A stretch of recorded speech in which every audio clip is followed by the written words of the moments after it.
First of all, this stream and in fact all of my content couldn't be possible without my fantastic sponsors, plural. First, Moxfield, who are the best deck building platform in the world. You can see that I use them for all of my tune-ups and all of my decks that you see on the channel as well. But also, newest sponsor, big news here, Face-to-Face Games. They are one of Canada's largest retailers when it comes to Magic products, sealed and singles, and they are new sponsors to the channel. So welcome them. I will very soon have an affiliate code for everybody in case you want to pick up singles at 5% off no matter when you purchase. Big news. Yeah, in fact, incredible news. Look forward to seeing more from that, including some goodies and giveaways coming up soon. Exclusive for all of you here in the stream today, but a heads up, keep an eye on my socials, of which you can find in my link tree there, regardless of platform, whether it be X, which is the lamest thing ever, Blue Sky, YouTube. I will be doing a big giveaway soon. One of the biggest that I've done, in fact. So keep an eye open for all of that. With that being said, I want to take a look at this new Secret Lair deck. First, before I dive into this, though, chat, if you're out there, if you're paying attention, let me know what you think of this Secret Lair if you've had a chance to take a look at the deck list yet. It is an Angel Typal mono white commander deck. It's going for $150, Secret Lair, so it's straight from Wizards. And, I mean, I think it looks pretty good. Let me know what you think.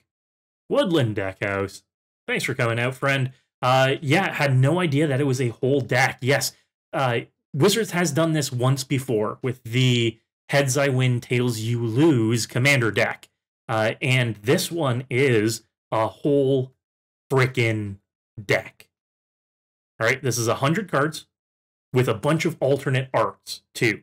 You can see some of the alternate arts when you go to Moxfield and you switch printing. You can see some of these ones here.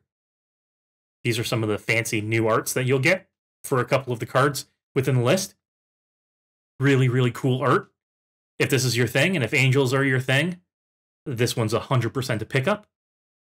But even if angels aren't your thing, for $150, you can see that already down here, Moxfield in their pricing is showing us that this is over $250 worth of cards already that you can get for $150. All right, that sounds like a pretty good deal.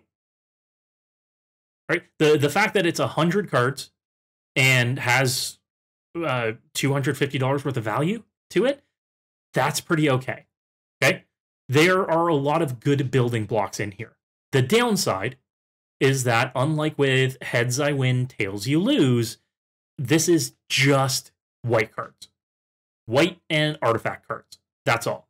You don't get any of the good red stuff. You don't get any of the good blue stuff like you did in Heads I Win, Tails You Lose, because that really made that deck one that you can keep together or one that you can tear apart, kind of cannibalize for the rest of your decks. Use those fancy arts somewhere else.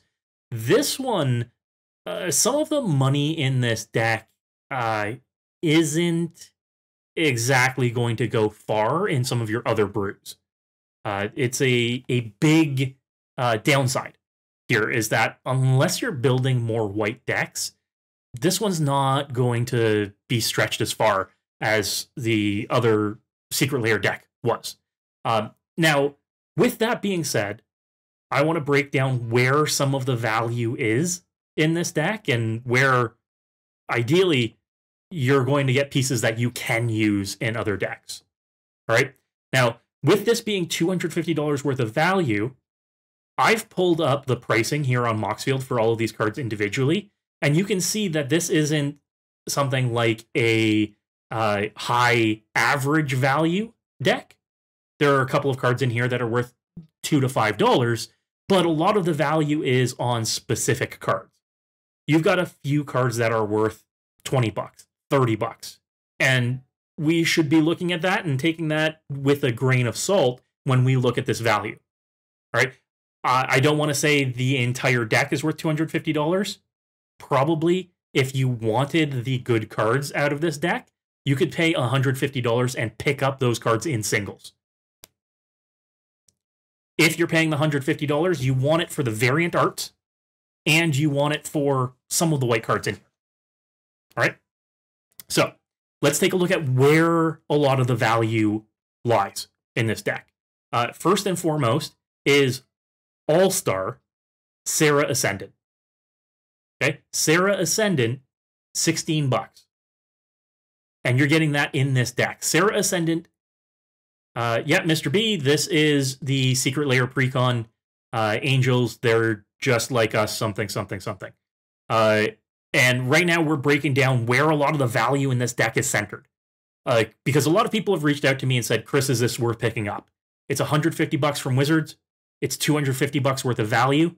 What am I getting in that $250? If I pay $150, am I getting $250 worth of value?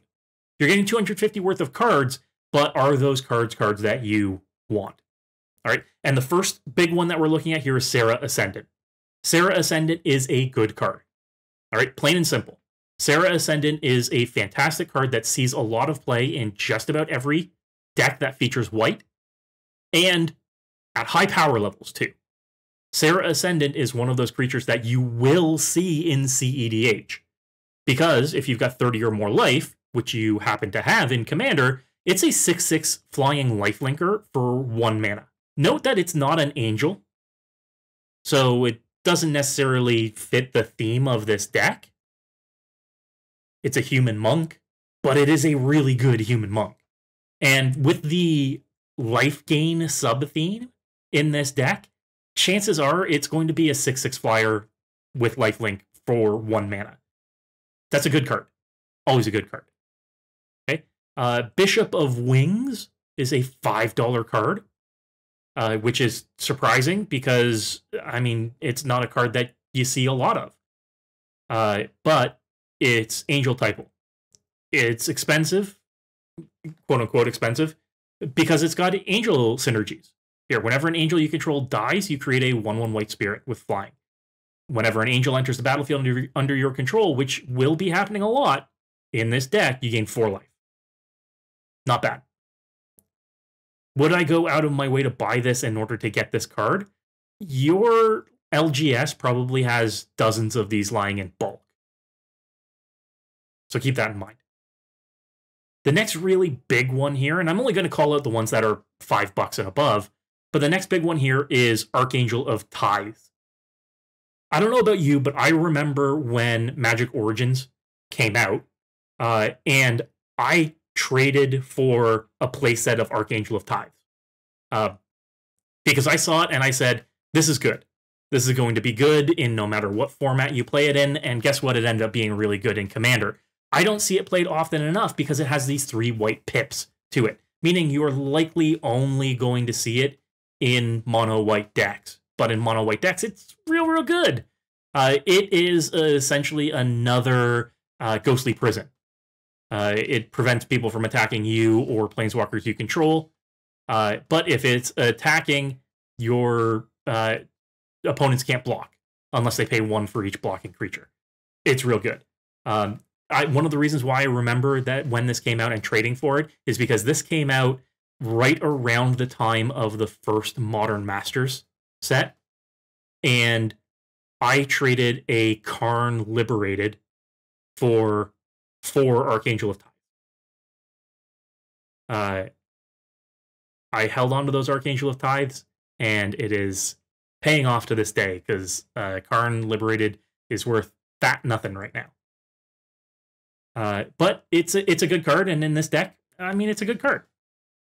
Gisela the Broken Blade. This one is partner to what is by default the commander of the deck, Bruna the Fading Light.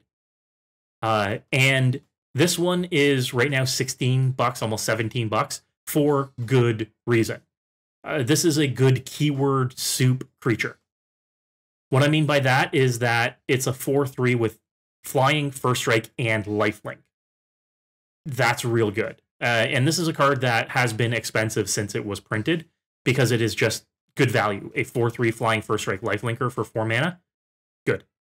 Being an angel on top of that, great. the fact that it melds with Bruna to create Brazella is even more fun. And I can see why Wizards put these two in the deck together, because the fun of melding these two together is really what carries this deck. And I'll pop up this page over here, but this is the official page for it. You should see the art for Brazella here. If you can see this, Brazella Voice of Nightmares. Rotate your heads 45 degrees if you can, and take a look at that. But these arts are stellar. One of the biggest reasons to pick up this Secret Lair is for these arts. If you're a fan, then you're going to be a fan. Okay, Gisela, again, real good. Partners with Bruna, even without Bruna, real good card. Okay, the next one, really good card, $30 good, is Archangel of Thune. Okay, Archangel of Thune is, if you are a Commander player, probably a must-have in your collection. Okay, Archangel of Thune, very, very good card, and centerpiece to dozens of infinite combos. All right, that's the big one to remember, especially because we live in an all will be one world.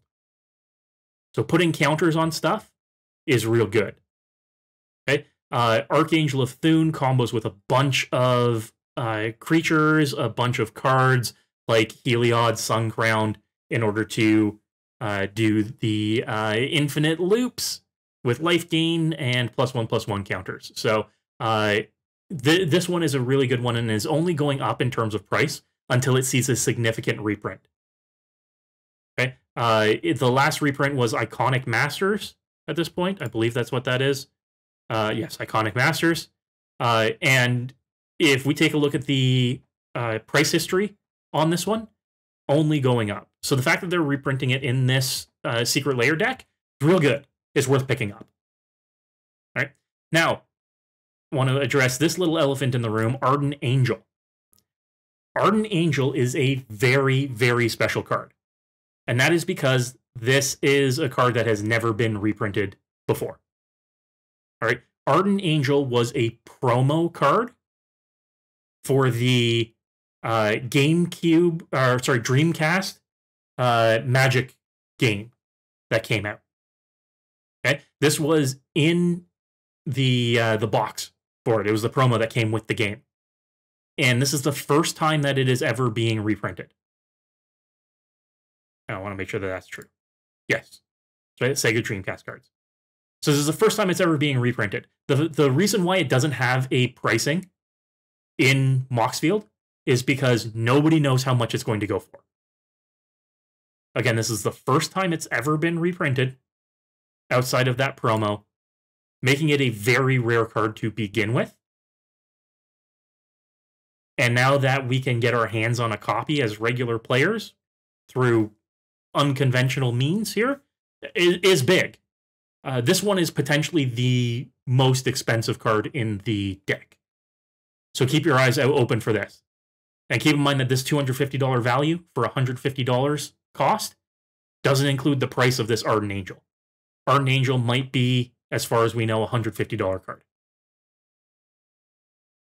Just something to keep your minds open for.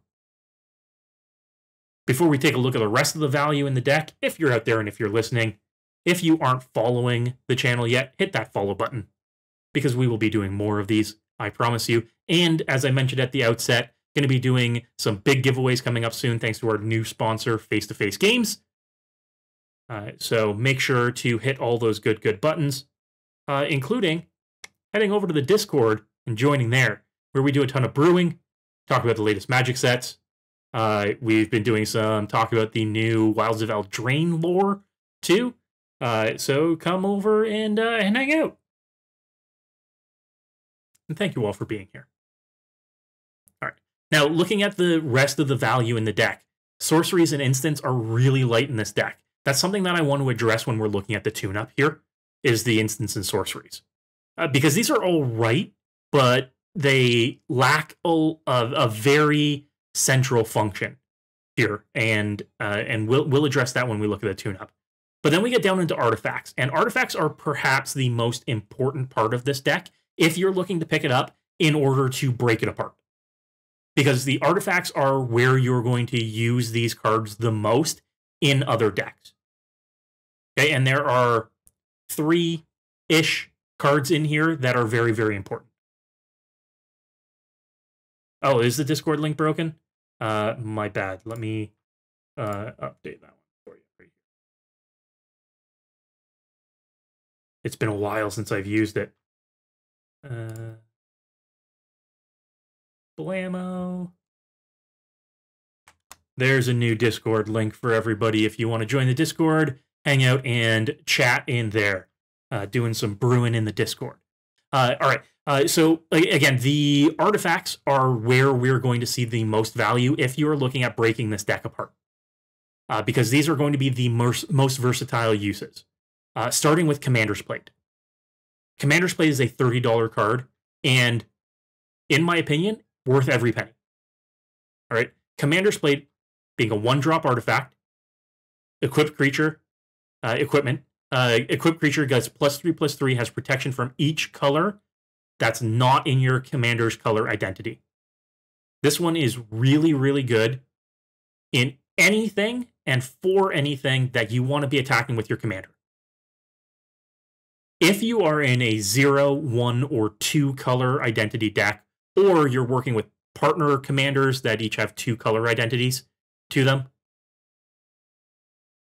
those are the best places to use this card. Okay, I recently used this in my Ivy Gleeful Spell Thief all 1 mana value deck, and it was maybe one of the best cards in the entire deck. All right, I've used this in dozens of decks so far. I think that it is a fantastic mainstay and great to see reprinted because we haven't seen it since Commander Legends. $30 for this card? Yeah, I'd snatch it up for that price if I saw it as a single. Okay, absolutely fantastic. Let me know in chat where you use your Commander's Plate. Now, a little bit of a buyer beware on this one. Our next card holding value in this set, or in this deck rather, is Pearl Medallion. Pearl Medallion currently sitting at $15. Pearl Medallion has literally just been reprinted in Commander Masters. Okay, that means that at $15, I would not expect it to sit at $15 for more than a couple of weeks at this point. Okay, Pearl Medallion is a good card for mono white deck specifically. I always say that the medallions and anything that discounts costs get exponentially better when you're casting multiple spells a turn. If you're only casting 1 spell a turn, which in this deck you might be, it's just as good as an Arcane Signet because it is a 2-mana rock that makes 1 mana a turn. If you get to cast 2 spells a turn, then Pearl Medallion is suddenly creating the equivalent of 2 mana. If you're casting 3 spells a turn, it's creating you the equivalent of 3 mana. It gets really good if you're casting more and more spells. But there's a reason why that might not be as good in this deck specifically. We'll take a look at that when we get to the tune-up. Now, the next one that's holding a little bit of value here, Book of Exalted Deeds. This one doesn't see a ton of play. There are 2 very convoluted infinite combos using this card, where you can put the Enlightened counter on a man land and then never activate that man land again. So the only way you can lose the game is if somebody destroys your land with the counter on it, which, I mean, it's fun, but might not be what you're trying to do in this deck. Is it worth $5? Maybe, maybe not. Why is it in this deck? I guess because it makes an angel? We'll see.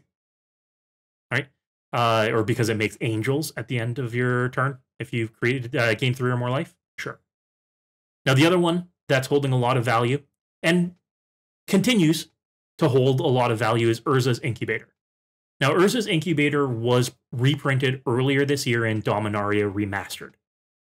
Okay, this previously was close to a $60 card for a long time, because the only time that it was reprinted outside of the original Urza's block was in the Dragons Precon, the 2015, 2016, 2020?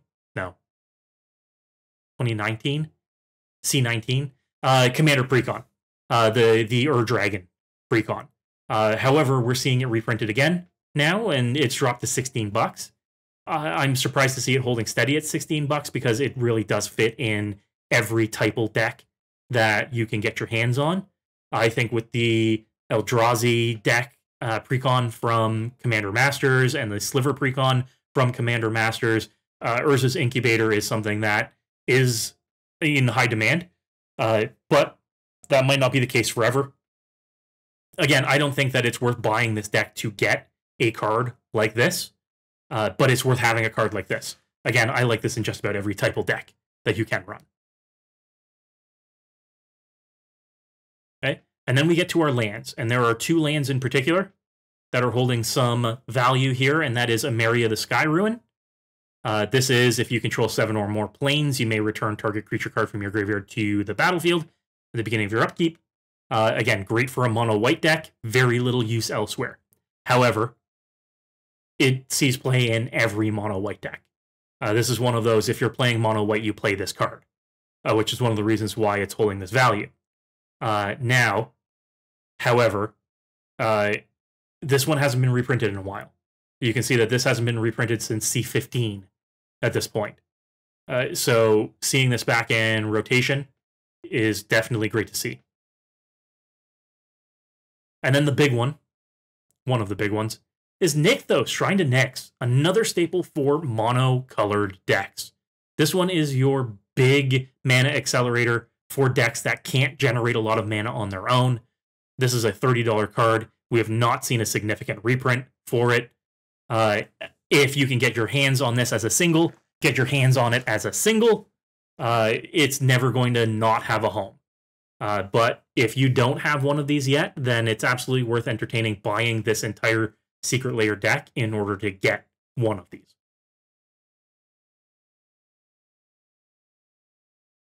Now, with that being said, we've gone over the about 10 cards in here that are worth anything significant.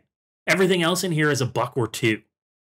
So if you're looking to get value out of this deck, if you're looking to pay $150 to get $250 worth of cards that you will use in other instances, there are, again, only a handful of cards in here that you probably should be picking up. Serra Ascendant, Archangel of Tithes, Archangel of Thune, Commander's Plate, Urza's Incubator, Nykthos, and if you're planning on building mono-white decks, Emeria and Pearl Medallion. That's about it. Is the rest of this useful? Absolutely. If you don't own a Swords to Plowshares or a Path to Exile, absolutely worth it. Right? Those are cards that you will use in every deck. Okay, Dawn of Hope. This one was just reprinted, but for a long time was a good couple of bucks. Right? It's a life gain card draw engine. These are cards that you can use in other decks, though a lot of them are just angels for the sake of being angels. And that brings me to problem number one with this deck. And that is, a lot of the cards in here are just angels for the sake of being angels.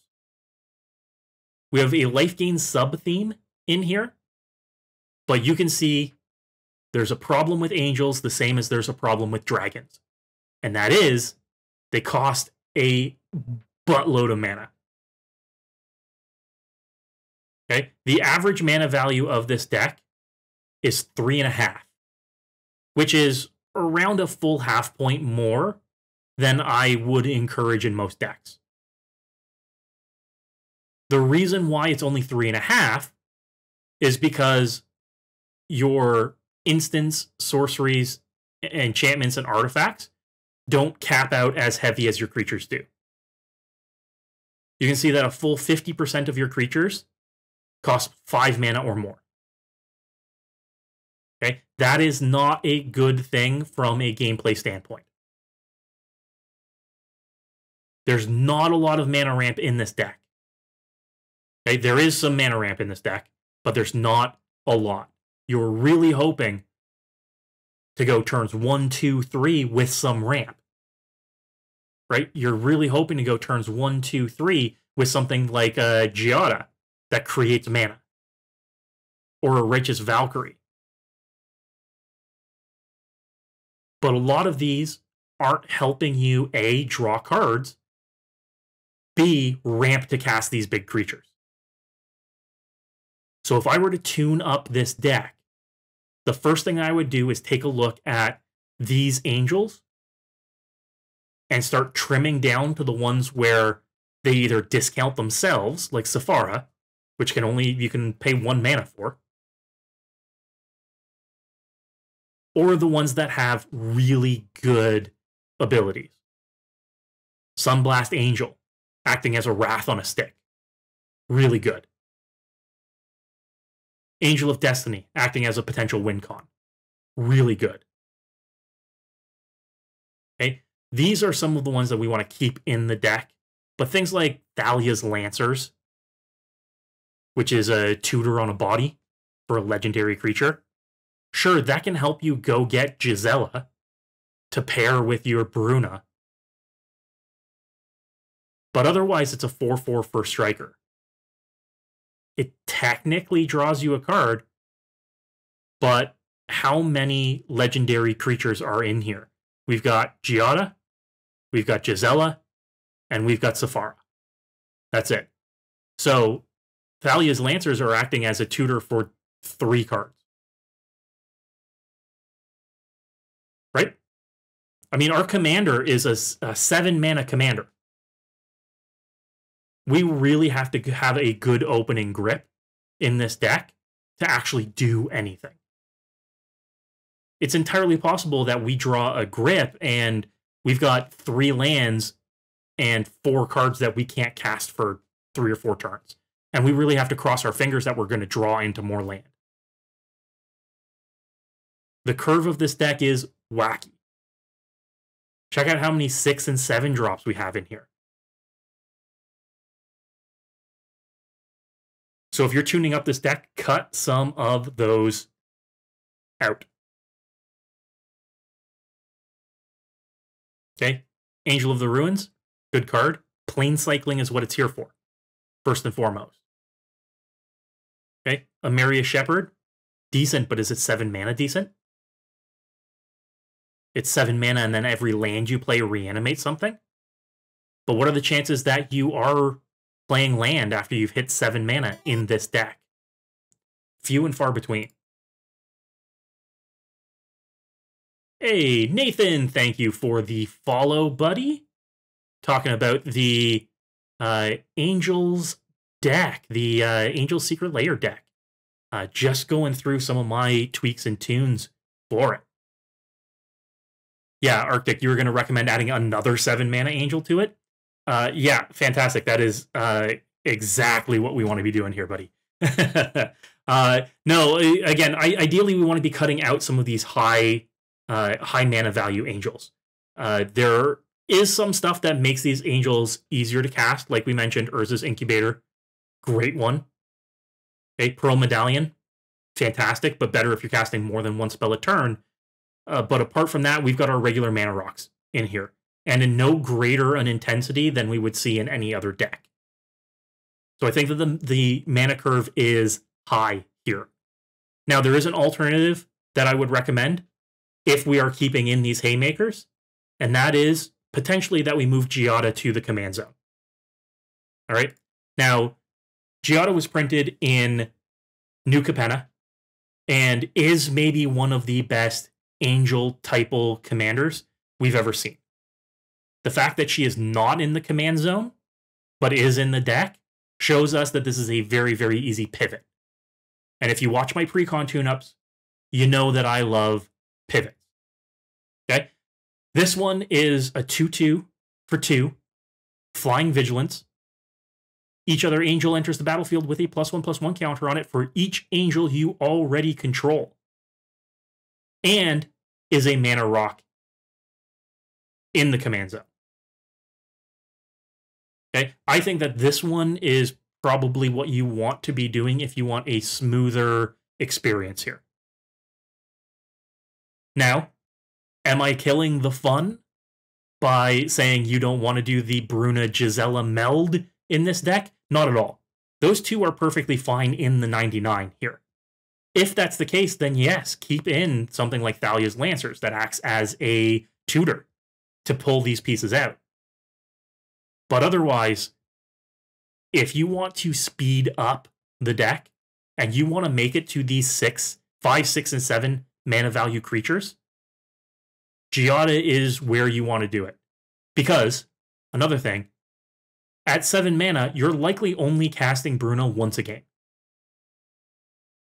And it better be you cast Bruna to meld with Gisela. And that is it. That's why you cast her. If you're casting Bruna to just be a 5/7 Flying Vigilance, you're probably already so far behind in a game that there's no saving you. One blocker probably isn't going to prevent you from being knocked out at that point. Where Giada at 2 mana and creating you mana to cast your other angels is a card that you can cast 2, 3, 4 times a game. So keep that in mind.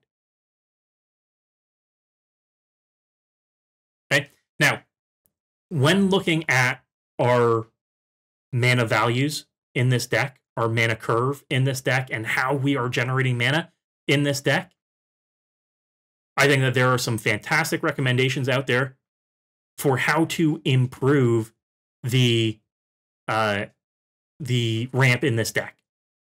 Okay. Now, white doesn't have a lot of ramp inherently. We know this. However, there's 2 things that we can rely on. One is more artifact ramp, something like a Wayfarer's Bauble, or if we're going for some of our non-basic lands, getting an expedition map in this deck would be great. And the other one, which is a more expensive option, is land tax. I'm really shocked to not see land tax printed in here, but land tax has just been reprinted in Commander Masters. So it is more plentiful than ever, probably going to come down just a little bit in price, but is excellent to see. Okay, it's going to help smooth out your draws. It's going to help you put lands into your hand and make sure that you're always hitting your land drop.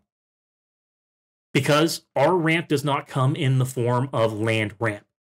One of our opponents ramps 1 land, and suddenly every turn we're getting land tax triggers. Okay? I would recommend that, again, if you're playing a mono white deck, land tax is the way to go. The other reason why land tax is a great way to go here is because Bruna returns an angel or human from your graveyard to the battlefield. Land tax lets you put angels or humans in your graveyard. You're almost always going to be at maximum hand size or over maximum hand size by putting 3 basics into your hand every upkeep from the time that you play land tax. This means that you can pitch Gisela into your graveyard, cast Bruna, and instantly have Brizella ready to go. Okay? This means that you can cheat out more mana value too. You could be paying the 7 mana for Bruna and be pulling out an Angel of Serenity. You could be pulling out that Ameria Shepherd. With essentially a Reanimator in the command zone and a few other ways to pull stuff out of the graveyard, like that Ameria Shepherd, we need ways to get things into the graveyard that aren't just hoping that they'll die. Because if we're just hoping that things are going to die, and we're playing a 5 or 6 mana creature and hoping that our opponents are going to kill it, you got your thinking backwards. You got to think smarter, not harder. And if we can pitch one of these angels into our graveyard off of the back of a discard from land tax, you're going smart. You're going ham right there.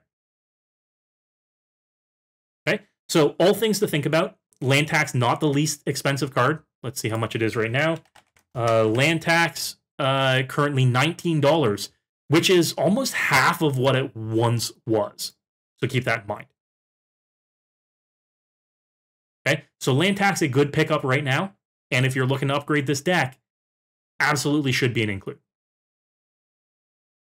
Okay, now one of the other things that we are missing here is further capitalization on one of White's strengths. And that is gotchas. Okay, now anybody who watches my content out there might be familiar with what I call gotcha spells. Gotcha spells are things that make you, your permanents, indestructible or untargetable. In the highest end of the case, this is a Teferi's Protection. But this is also a, whatchamacallit, the free cast commander one. Formation. Unbreakable Formation. Okay. And Unbreakable Formation. This one isn't the free cast spell, but it is the creatures you control gain indestructible until end of turn. Right? And then if you cast it during your main phase, put a +1/+1 counter on each of those creatures, and they gain vigilance. Okay? Now, one of the reasons why I think you should lean into some more of these flawless maneuvers, thank you, Mr. B. One of the reasons why I think that you should be leaning into some of these gotcha spells is because White has a volume of them. White has 2 or 3 or 4 that you could be putting in this deck. But the other reason why you should be leaning into some of these gotchas is that White also has wraths. And White can turn a gotcha spell and a wrath into a one-sided board wipe. You can austere command after casting a gotcha spell and destroy all of your opponent's stuff and none of yours. Okay? Yes, this is going to cost you 7-8 mana. But if you're casting those two spells off the back of each other and destroying all of your opponent's stuff and none of yours, you've won the game. It's not going to be instant speed like a Cyclonic Rift is. But again, if you're able to flawless maneuver into a board wipe, or if you're able to Teferi's Protection into a board wipe, then you're wiping all of your opponent's stuff and none of yours. You're going to untap stronger than ever. Yeah, and you can play Bruna from the command zone after wiping the board, sure, to pull something back out of the yard. Absolutely, get that 2-for-1 value trilemma. But if you lose none of your stuff, but wipe all of your opponent's stuff, or if your opponents cast a board wipe and you, in response, cast one of these gotchas, you've turned their spell into a one-sided board wipe. That is Value Town right there. If you can do that, if you can turn an opponent's strength into your win, then you've just pulled off Magical Christmas Land.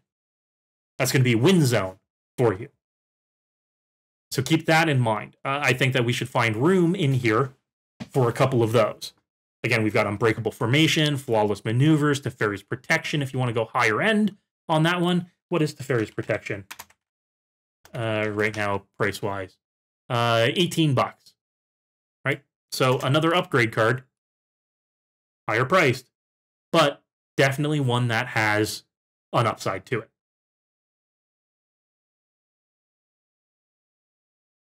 All right? So those are some of the areas that I think that we should be smoothing out here, right? We need to make sure that we're drawing a volume of cards, which we've got ways to do in here, but we need to be smoothing out our lands. I think land tax is a great way to do that, but I think adding in a few more areas for us to smooth out our mana generation, either by moving Giada into the command zone or adding in a few more mana generators in here, great ways to do that. Then let's up our gotchas. Okay, now we've got 26 creatures in the list. Again, a lot of them are higher mana value. I'd really recommend removing 2, maybe 3 of the higher mana value angels in here, especially the ones that don't do a lot. Right? Like a Valkyrie Harbinger or Angel of Serenity. Right? These are all potential ones that I would remove unless you're getting them for free. Reanimating them. And replacing them with some of the cards that we talked about. Okay? Now, before I go and I make some changes to this list, I want to make sure that we run through some test hands. Now, this is something important for everybody out there. This is something that I do with every deck. Whether I'm tuning up somebody else's deck, whether I'm tuning up my own decks, whether I'm tuning up precons, I run through a few sample hands. Platforms like Moxfield are excellent for this, right? Moxfield has this great playtester, hand draw, and what I like to do is I like to draw about 10 hands and see how many of them are keepable. And if I can keep more hands than I pitch, then we're on the right track.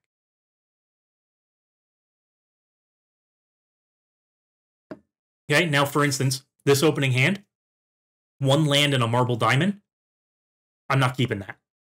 We can't keep that. We've got nothing castable here. Even if we draw another land, like we did, we're going Righteous Valkyrie and then crossing our fingers that we're drawing into more land. Okay, so I would not keep that hand, crossing my fingers that I draw another land. This, on the other hand, 4 land, one of which being War Room, that draws us additional cards.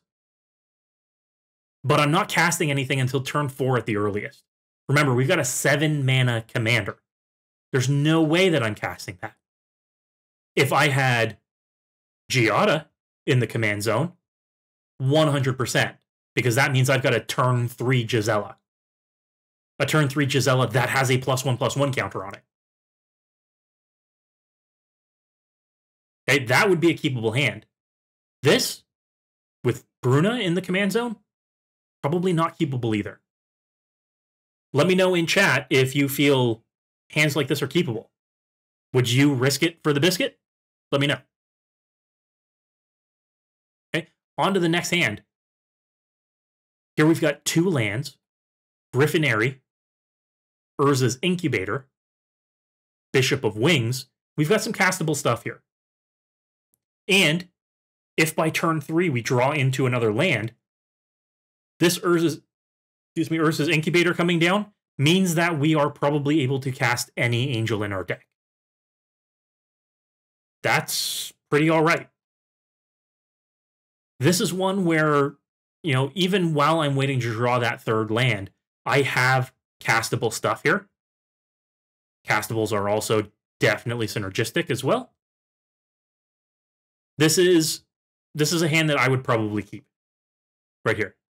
And if we luck into another planes like we did here, better lucky than good, then again, we've got basically everything that we need to cast every angel in our deck. We need to draw into those angels, but this one's capable.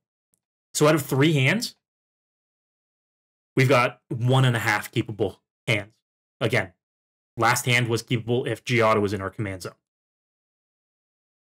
Now on to the next one.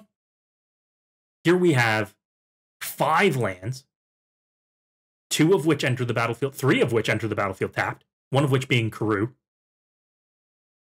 Dawn of Hope, Angel of Vitality.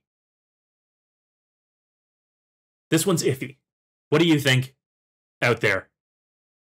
Because this one is really interesting because Angel of Vitality works kind of like Serra Ascendant does, where if you have 25 or more life, which we do, it's commander, this is a 4/4 flyer that gains you an additional life when you gain life.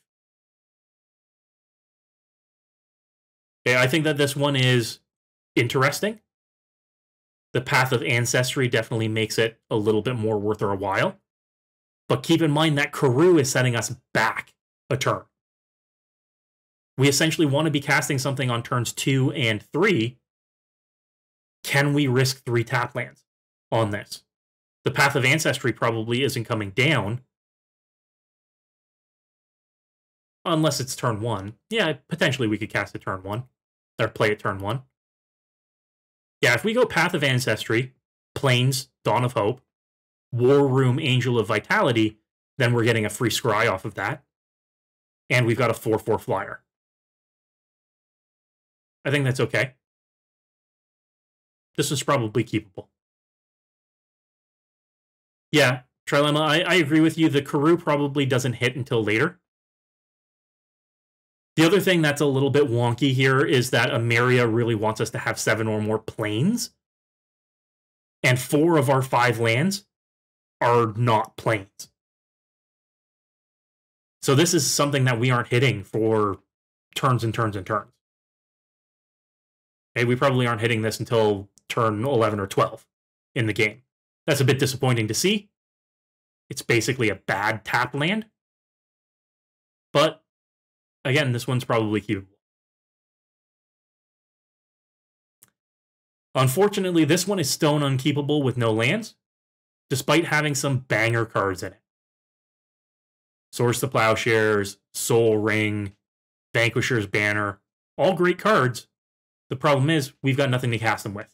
1 land, and this would probably be a keeper. Yeah, even getting an extra card on this one wasn't enough for us to draw a land. Unfortunately, we're 5 hands in, and we've only got 2.5 keepers. Here's the 6th hand, 1 land. We've got a 1-drop with Speaker of the Heavens cast. Could be okay, but we need to luck into more lands here in order to do anything. Griffin Aries is a good 2-drop. Swiftfoot Boots is a good 2-drop. Oketra's Monument is a good 3-drop. But I'm with you. This is a ship it. Now, we could get lucky here and draw 2 running lands. Ooh, so close. But again, we're 6 hands in at this point. And we've got 2.5 keepers. 3 keepers. Now, you would say that. I see a lot of you out there saying, how many lands are in this deck? It doesn't seem like enough if we aren't drawing them in our opening hand. This deck has 39 lands in it by default. That's on the high end of what I would put in a deck. And I am very, very generous with my lands. If we trim this mana curve, we could potentially remove a land to get down to 38 lands in the deck in this.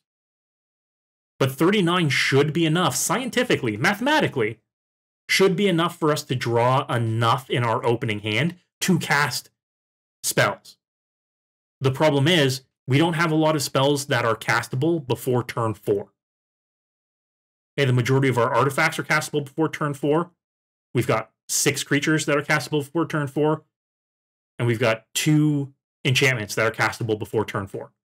2 instants and sorceries as well. So again, not a lot of stuff that's castable before turn 4 here.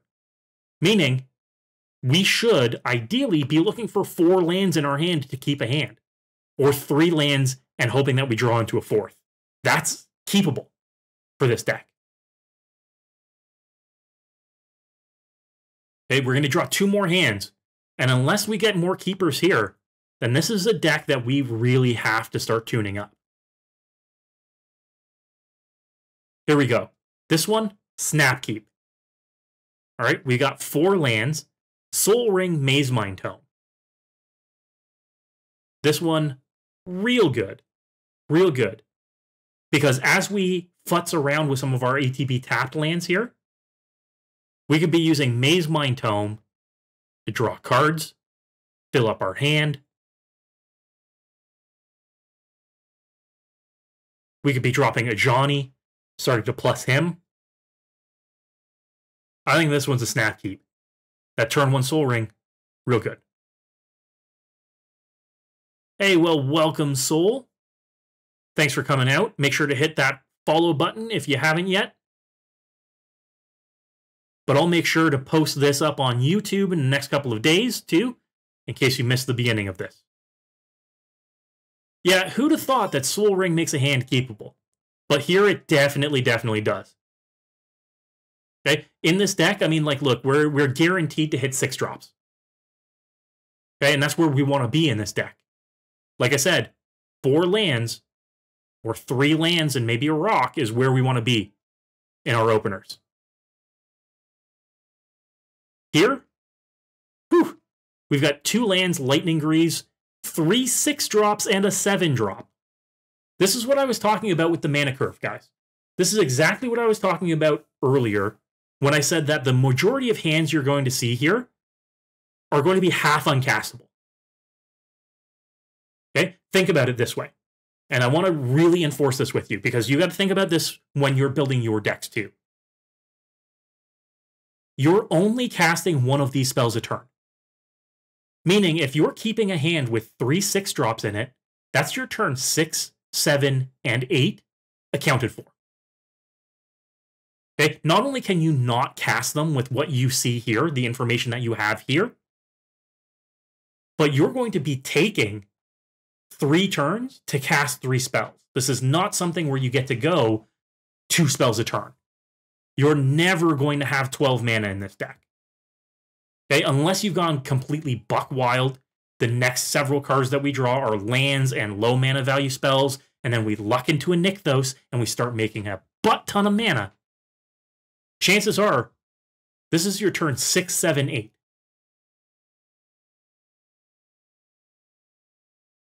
So keep that in mind when you're looking at mana curves like this. This is why I say, cut from the top. Cut your largest mana value stuff first, because chances are you're not going to cast a lot of them. You're not going to get to cast a lot of them. We aren't in green where we can have everything under 4 be ramp and everything over 4 be these massive bombs. No, we're in mono white. Meaning, we should be relegating our 6, 7 drops to 3 or 4 spells. That's it. Okay, and that's ideal. But we can't keep this hand. We've drawn 10 hands here, and we managed to keep 4 of them. 3.5 of them. Okay, and one of those was because we drew a Soul Ring in our opener. You can see the disappointed dad look on my face when I look at this. All right? We've got to make some cuts. We've got to make some trims. Let's see if we can get these keepers a bit more keepable. Okay, so the first thing that I want to cut is some of these high mana value creatures. Right now, by default, Bruna is the commander soul.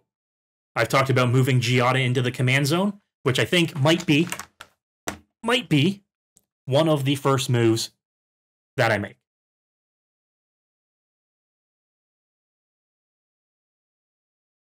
Ooh. I think I just lost my audio because I pulled my headphones out. Yeah, the Innistrad Sisters, you can see here, got fancy new art in this set. Brizella got new art in this set. You can see Commander's Plate got amazing art. Court of Grace, Archangel of Thune, of course, all fantastic updates to art. Okay, now, I think the first move that I want to make here, call me a fun killer, if you will, but I want to make Giada our commander. Okay, this is going to do a lot to smooth our curve. Okay, definitely going to smooth our curve. Okay, we can't afford a 7 mana commander in the command zone if we're keeping some of these big spells in here.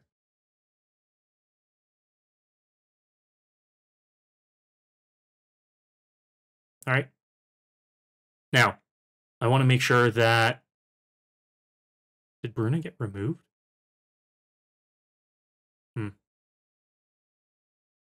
Where is Bruna? Where did Bruna go? Bruna, the fading light. All right. She's back in here. Why are we at 101 cards now? Anyway, so I want to make sure that we're cutting a few of these cards. Okay, especially these 5 and 6 mana cards that aren't doing a lot for us. Okay? I think Thalia's Lancers can go. Not an angel. Tutors up Brizella or Gisela or Bruna for us. Great. That one can go. Okay?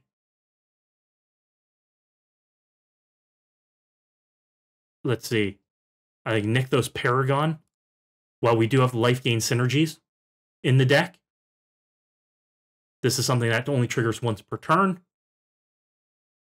While it's good and can put +1/+1 counters on each creature you control, I think for 6 mana, we really want angels. Nykthos Paragon, ship it. Our angels are big enough. I think making them bigger is putting a hat on a hat. Okay? Angel of Serenity. This one exiles other creatures from graveyards or battlefield and then returns them to their owner's hands. While it can be some removal, I think 7 mana for this is a bit much. A bit much. I'm going to ship it. Angel of Ruin I want to keep in because it's got plane cycling. Okay, this is what I talked about smoothing out some of our draws. The fact that this has plane cycling is a big boon to us. I think Emiria Shepherd at 7 mana is okay. But at 7 mana, how often are we going to be playing more lands? And is it worth getting stuff back from our graveyard if we aren't intentionally filling our graveyard? We aren't a reanimator deck, even though Bruna can reanimate. I think Emiria Shepherd might be a ship it. Okay, and Sephara can discount herself. This is Sephara we can get out as soon as turn 2 or 3. That is definitely something that we want to be doing. She stays.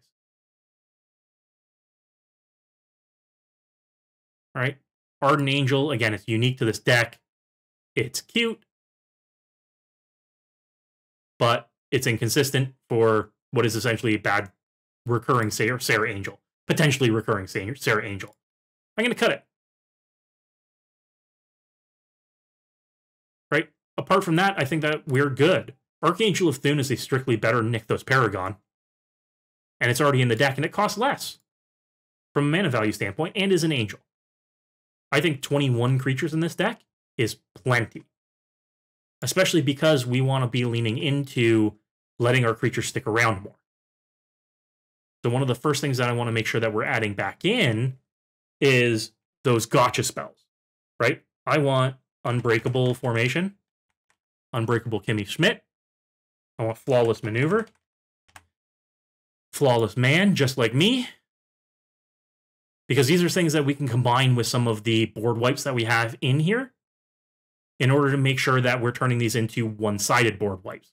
Or we're turning an opponent's board wipe into a blowout.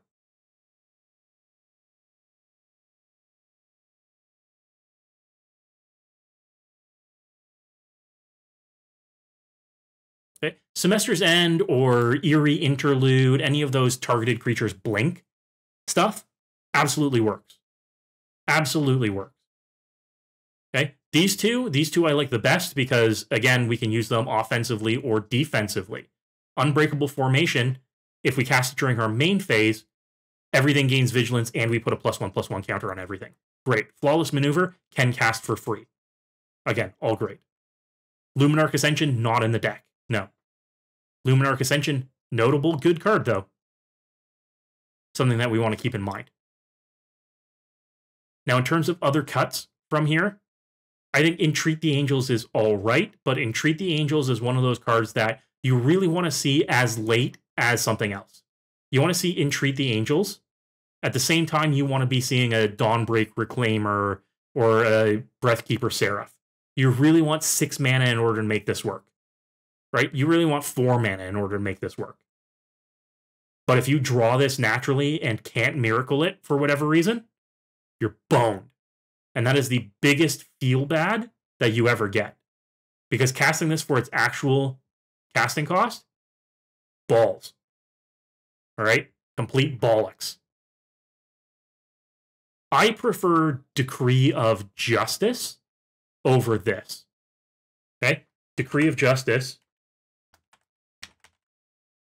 for those that aren't familiar with the decree cycle, Decree of Justice, 4 mana, double X, create X 4/4 White Angels, but you can cycle it for 3 and pay X to create X 1/1s. Okay? Ideally, we wouldn't have either of these in here.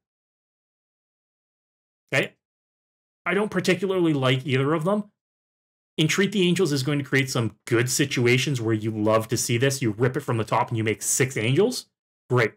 But it's going to create some scenarios where you draw this as your second card for turn, and you just, it's a dead card in your hand forever. Because nobody wants to pay 5 mana for a 4/4 with flying. Right? We can pay 5 mana for an Archangel of Thune. Why would you ever pay 5 mana for a 4/4 flyer? It's a worse Sarah Angel. So Entreat the Angels, goes. Get out of here.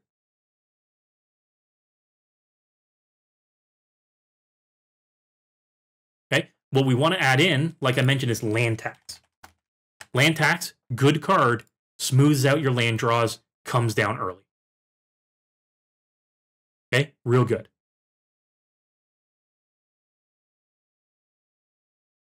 We've got some of the best targeted removal in the format. Sword and Path in this deck already. Great. Invoke the Divine. 3 mana instant, destroy target artifact or enchantment, gain 4 life. Get out of here. You know what's better for 3 mana? Generous Gift.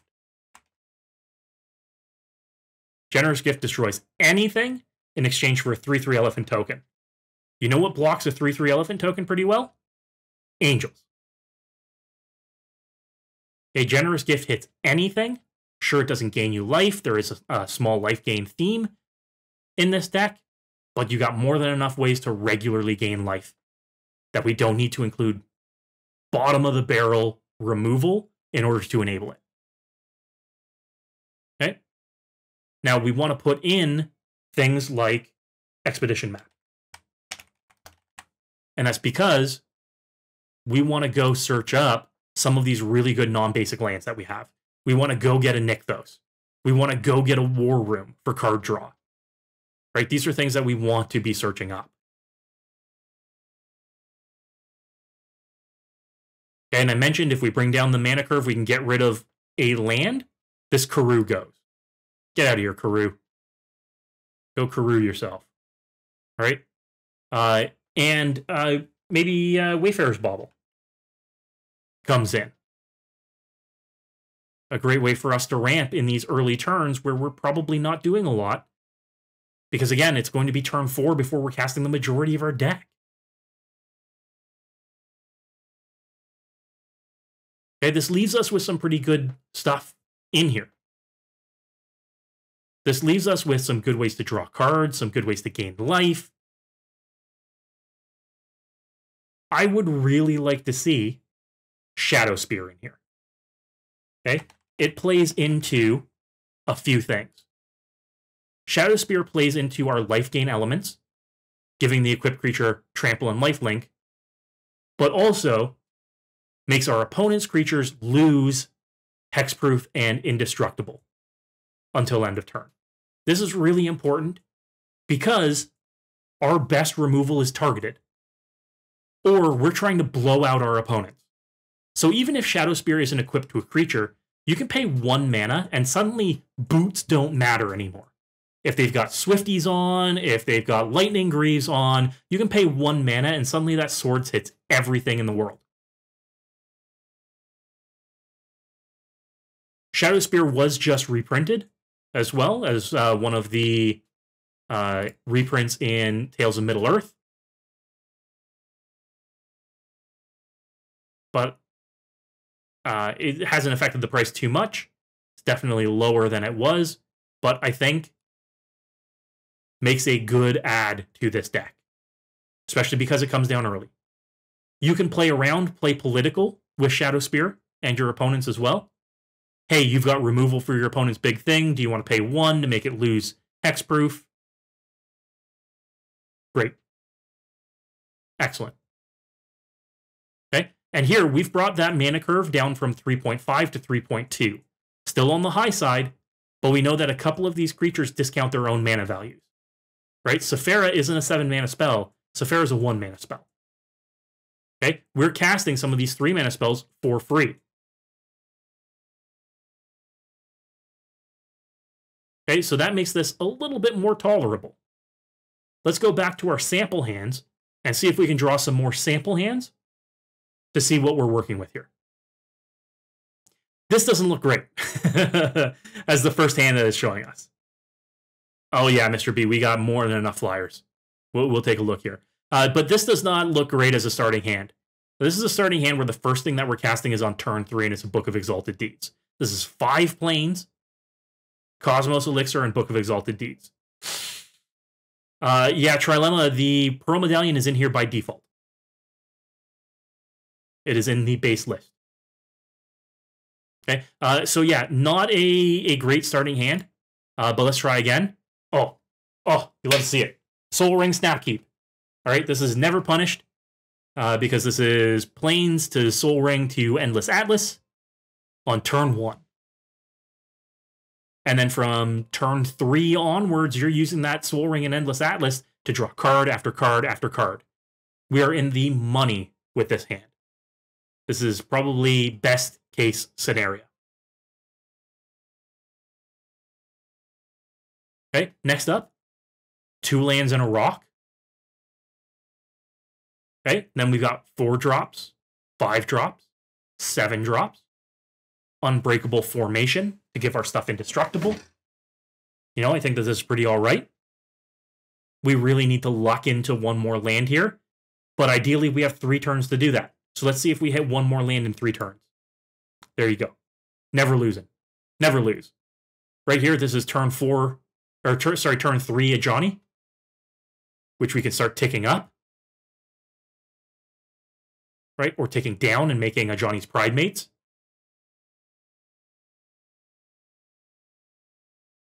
Right? And the moment we draw another land, or a Pearl Medallion, even better, we're getting into that Archangel of Thune, which is feeding into those Ajani's Prime Mates.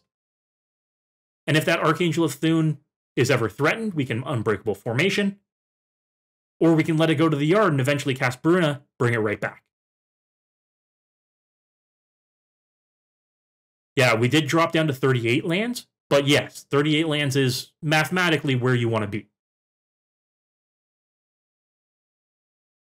Oh, I left Myriad Landscape in this deck. Get out of here. Get out of here, Myriad Landscape. Blah. Myriad Landscape's a bad card, folks. I'm trying really hard to break my habit of just shitting on some cards like Reliquary Tower and Temple of the False God and Myriad Landscape, but they don't belong in your decks. Guys, don't make me say it again. All right, Myriad Landscape is 3 turns in order to break even on your lands. Don't do it. Okay, here we go. A hand with 4 lands. Marble Diamond, Court of Grace. Yeah, this is a turn 3 Court of Grace, which is going to start making us 1/1s. And introduce the Monarch into the game. I think that this is great. I think Court of Grace coming down early is probably one of our best case scenarios here. It can potentially draw us extra cards. It introduces the Monarch into the game, starts making us dorks. Combined with Dawn of Hope, I think is real good. Yeah, I think that one's a keeper too. Now here's an interesting one. Next up, a Plains, Soul Ring, Mazemind Tome, Urza's Incubator, Generous Gift, Ajani, Angel of Destiny. This is maybe the lowest I would go in terms of a keepable hand. Because on the back of Plains Soul Ring, we have we can cast things in our hand up to turn 4. That means that we've got 3 turns to draw another land. And if we have 3 turns to draw another land, then we're golden. Again, odds are we're going to draw another land. Yeah, exactly. Mazemind Tome is a scry, meaning we're set up even better to draw another land. Right? And here I say 3 draws off the top and no lands, but that's why Mazemind Tome scries, because we can start putting stuff on the bottom every turn. Okay? I think that this is a keepable hand because this Angel of Destiny comes down, plays with Ajani and the Ajani's Pride Mates, a Chaonic, welcome. It plays with the Ajani's Pride Mates that Ajani makes, gaining life. We're going on the heavy life gain path here. I think this is great. You know what? Probably keepable. Okay, here we've got one that is iffy. We've got 4 lands, one of which being Nykthos. This would be a snap keep if we had a 1 or 2 drop in this hand. If we had a 1 or 2 drop in this hand, I'd say 100%. Good to go, snap keep. But the fact that we aren't casting anything in this opener until turn 4, like I said, this was the issue, that the majority of what we have in this deck, we probably aren't casting until turn 4. This is one that I would ship. Not keepable. And then here's one that, despite being a 1-lander, is absolutely keepable. And why is this keepable? Because land tax in this instance is probably just as good as a Soul Ring. This means that we are always hitting our land drops as of turn 1. We've got a Mind Stone in this opener, meaning turn 2, we're casting this Mind Stone. Love to see it. Turn 3, we're playing a land and we can cast this Well of Lost Dreams, or this Search for Glory, or this Kindred Boon. We're set. I think we're golden. This one's a keeper solely off of the back of land tax. Love to see it. Here's another one. Well of Lost Dreams, land tax are married in this deck. But we're also seeing Angel of the Ruins in this, which has plane cycling. So we could potentially dip it into our yard to go get another planes. Not that we're going to be hurting for it with land tax, but this means that we're at least going to be consistent. We aren't casting anything apart from land tax for the first few turns, but we've got a turn 1 play, we've got a turn 2 play. It means that we're set until turn 3. So if we go 1, 2, 3, look at that. Maze Mind Tome, Wayfarer's Bauble in the top 3. You're golden. You're golden.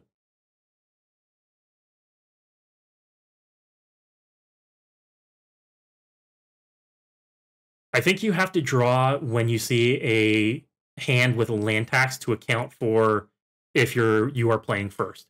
I think that's perfectly fair. Trilemma. But we can also account that somebody's going to be ramping at the table at one time or another. Okay, here's another hand with Emeria, Nykthos, Plains, Lightning Greaves, Keeper of the Accord, Well of Lost Dreams, Austere Command. I don't hate it. We probably aren't doing anything until Keeper comes out. Keeper's a good card. Like, don't get me wrong, Keeper's a good card. Especially if you can control it by sacrificing lands, by sacrificing creatures.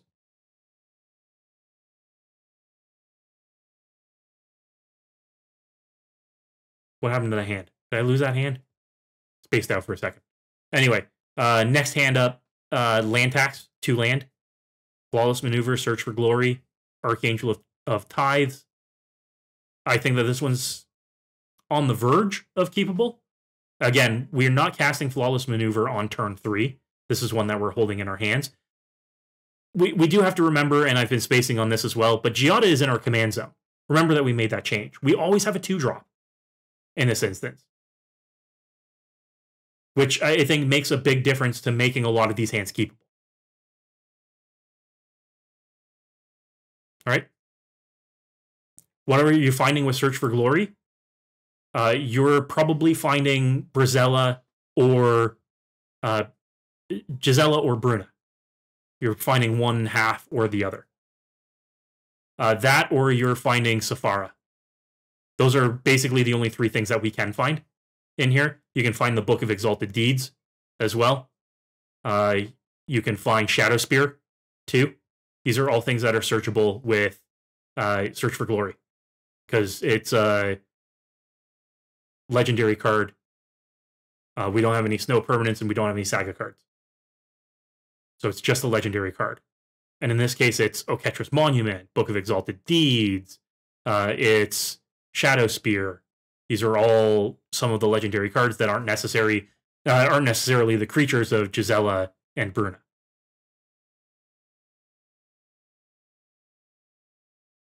I think Lyra Dawnbringer is a good call here, Soul. Lyra turns everything into your Archangel of Thunes. Flying first strike. Lifelink. Other angels you control get +1/+1 and have lifelink. I think that's a good call. Now that one's spaced from me too. But she's more affordable than ever because she was reprinted in Dominaria Remastered too.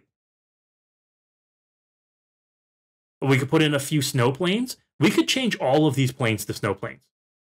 There is nothing here that... Oh, thanks, Parox. There's nothing here that's preventing us from switching these lands over to snow lands. They do not come as default snow lands in the deck. That's what I want to make sure that we're clear of. The only reason why they are basic planes right now, basic bitch planes, is because that's what they come as in the base deck. Switching these over to snow planes opens up a few more synergies, but keep in mind that it's probably a few more bucks too.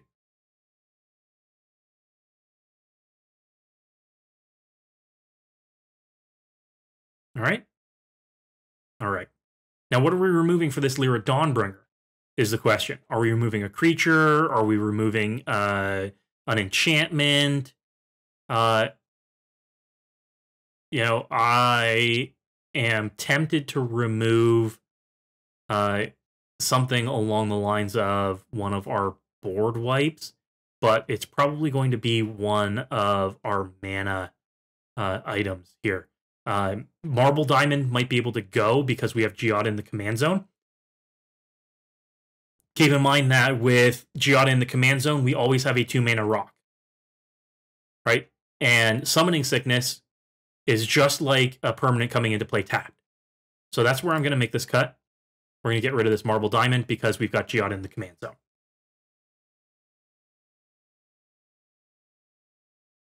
So we've shuffled some things around. We've made some adds. We've made some cuts. Wayfarer's Bauble, I already added in. Good call. Great minds think alike. But again, a great way to ramp in a color that doesn't normally ramp. And considering the majority of stuff that we're casting is going to be over turn 4, I think that this is something for us to do in those turns 1, 2, 3. Okay. Ideally, we're casting Giada on turn 2 every time. We are just slamming her turn 2 every time. She's a minor, don't slam Giada. Oh, no. But she's a mana rock for us and our angels. Okay. In terms of our hands, again, I think that we are getting better and better in terms of our keepable hands. Okay. I'm going to run I'm going to run through a few more of these. And then we'll see if there's anything more that we can adjust. All right. So we've got a Seraph Sanctuary, a Soul Ring, an Oketra's Monument, and no planes. Unfortunately, we need at least one white mana source in here. This one's a ship. Here we've got Plains, Expedition Map, Everflowing Chalice. Again, it's a 1-lander. And we need a minimum of 2 to do anything with this. It's unfortunate. The ship. Here we've got 5 planes, a speaker, and a Well of Lost Dreams. That's potential.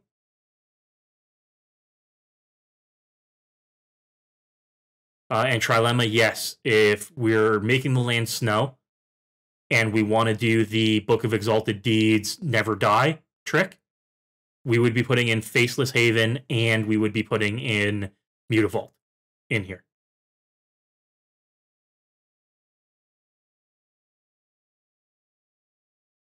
Okay, and we'd be switching all of our planes over to snow planes.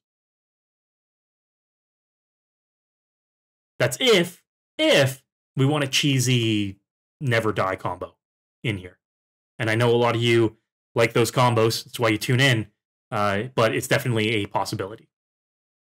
It's not on theme, but it's something that you can do. Okay, here's another hand, 4 lands, 1 being a Maria, and 3 2-drops, along with our commander, who's a 2-drop. I think this one's perfectly keepable. What I would do, ideally, is cast the Bishop of Wings, and then the next turn, cast Giada, so that you can gain that sweet, sweet for life. Here we go. Soul Ring, always a keeper. Soul Ring War Room, even better. We've got no colored cards in this hand, which definitely says something. But we can tell we can cast everything in this hand. These are the kind of hands that I love to see, folks, where you can look at it and say, I can cast everything in this hand. I'm never going to feel like I'm not going to be able to cast something. Okay, good times. And then last hand that we'll take a look at here, 3 land, Wayfarer's Bauble, Righteous Valkyrie, Angel of Destiny, Dawnbreak Reclaimer. All incredible. All fantastic. This is a smooth curve, folks. Because we go turn 1, Wayfarer's Bauble, turn 2, Giada, turn 3, Righteous Valkyrie, turn 4, Angel of Destiny, turn 5, Dawnbreak Reclaimer. Again, I love a hand where you can say, I can cast everything in this hand. And this is it. Great to see. Yes, Bonder's Enclave is in the deck by default. Packed into the base list. All right. So there we have it, folks. There's our tune-up. Okay. We've taken the base list, $150, straight from Wizards. We've made some tweaks. We've made some tunes. We've added about $50 to the overall value of the deck. Remember, you buy it for $150. It's got $250 worth of value. I've pumped that up to $300. So I've put about $50 into the deck. And we've got something where you can look at that hand and you can say, I'm casting everything. Okay? It's real good. Absolutely fantastic. I think that this is a decent pickup. If you want to be running an Angel type deck, if you want a deck that's out of the box, I think it's good. But again, if you want this for parts, go buy the singles. Do not buy this for the parts. Okay, because a lot of the parts in here hold the value on their own. And for a lot less than the price of the entire deck, you can pick up these pieces. Okay, and if you want to pick up these pieces, stay tuned to my socials, because very soon you'll be hearing from my new sponsor, Face to Face Games. I'll have a promo code for you that gets you 5% off of every order, unlike my former promo code, which is only 5% off your first order. It's 5% off of every order. They ship internationally. And I'll be doing a big, big giveaway very, very soon. So make sure to pay attention to all of my socials, whether that be Twitter, or formerly Twitter, we'll say, or subscribe to me on YouTube, because I will have this up on YouTube. Okay. And lastly, thanks as always to my sponsor, Moxfield, whom we've been using for this entire tune-up. They are the best deck building platform in the world. And I couldn't do what I do and bring you these kind of brews and these kind of tune-ups without them. So make sure to head on over to my Moxfield profile and give me a follow while you're there. You'll get to see this deck, and you'll get to see this when it goes live on YouTube. All right. Thank you, as always, you beautiful people, for coming and hanging out.